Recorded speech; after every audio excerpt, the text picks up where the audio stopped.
একটি শিক্ষণীয় সুন্দর গল্প। বিয়ের পর থেকে স্বামী লক্ষ্য করত তার স্ত্রী মাঝে মাঝে কিছু টাকা আলাদা করে রাখে। সে কখনো জিজ্ঞেস করেনি। বছরের পর বছর কেটে গেল। একদিন ব্যবসায় বড় লোকসান হলো। সংসার চালানোই কঠিন হয়ে পড়ল। স্বামী রাতে বসে হিসাব করছিল আর ভাবছিল কিভাবে সব সামলাবে। হঠাৎ স্ত্রী এসে একটা পুরনো কাপড়ের ব্যাগ তার হাতে দিল। ভেতরে বেশ কিছু টাকা। অবাক হয়ে স্বামী বলল, এত টাকা কোথায় পেলে? স্ত্রী মুচকি হেসে বলল, তুমি যখন নিজের জন্য কিছু কিনতে না, পরিবারের জন্য সব খরচ করে দিতে, তখন আমি একটু একটু করে জমিয়েছি। ভেবেছিলাম কোনো একদিন তোমার দরকার হতে পারে। স্বামী চুপ হয়ে গেল।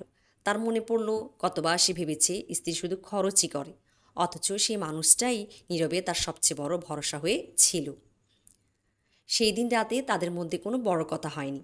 শুধু স্বামী স্ত্রীর হাতটা শক্ত করে ধরে রেখেছিল, কারণ সে বুঝেছিল একজন ভালো জীবনসঙ্গী শুধু সুখের সময় পাশে থাকে না, কঠিন সময় এলে সে তোমার পাশে দাঁড়িয়ে বলে, ভয় পেও না, আমরা দুজন আছি। অনেক সংসার টিকে থাকে ভালোবাসায়, কিন্তু সবচেয়ে সুন্দর সংসারগুলো টিকে থাকে ভালোবাসার সাথে নীরব দায়িত্ববোধেও।